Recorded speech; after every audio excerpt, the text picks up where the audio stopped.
Zee 24 तास एक पाऊल पुढे। शिवसेनेचे कार्याध्यक्ष उद्धव ठाकरे यांच्यावर अँजिओप्लास्टी शस्त्रक्रिया होतीये। उद्धव यांना लीलावती हॉस्पिटलमध्ये दाखल करण्यात आलं। तिथे 2 तास सुरुवातीला प्राथमिक चाचण्या घेतल्यानंतर त्यांच्यावर शस्त्रक्रिया सुरू करण्यात आली आहे। डॉक्टर सॅम्युअल मॅथ्यू उद्धव यांच्यावर शस्त्रक्रिया करतायत। डॉक्टर मॅथ्यू यांनी याआधी शिवसेना प्रमुख बाळासाहेब ठाकरे यांच्यावर देखील अँजिओप्लास्टीची शस्त्रक्रिया केली होती।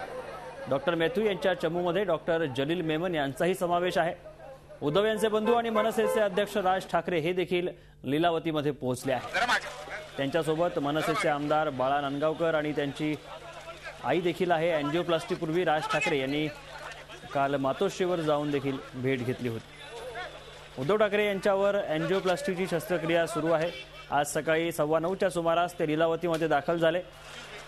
सुरुवातीला 2 तास प्राथमिक चाचण्या घेतल्यानंतर त्यांच्यावर आता अँजिओप्लास्टीची शस्त्रक्रिया सुरू आहे।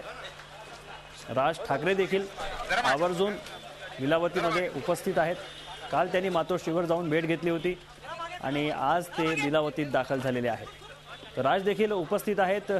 उद्धव ठाकरे यांच्यावर अँजिओप्लास्टीची शस्त्रक्रिया सुरू आहे।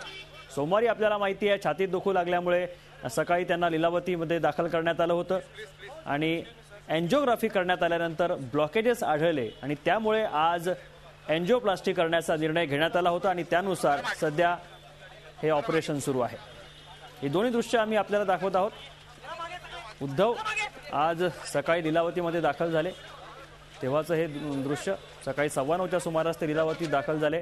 प्राथमिक चाचण्या घेण्यात आल्या आणि नंतर आता त्यांच्यावर अँजिओप्लास्टीची शस्त्रक्रिया सुरू आहे। तर दुसरीकडे दुसरं दृश्य आपण बघतात। राज ठाकरे काही वेळापूर्वी लीलावतीमध्ये दाखल झाले।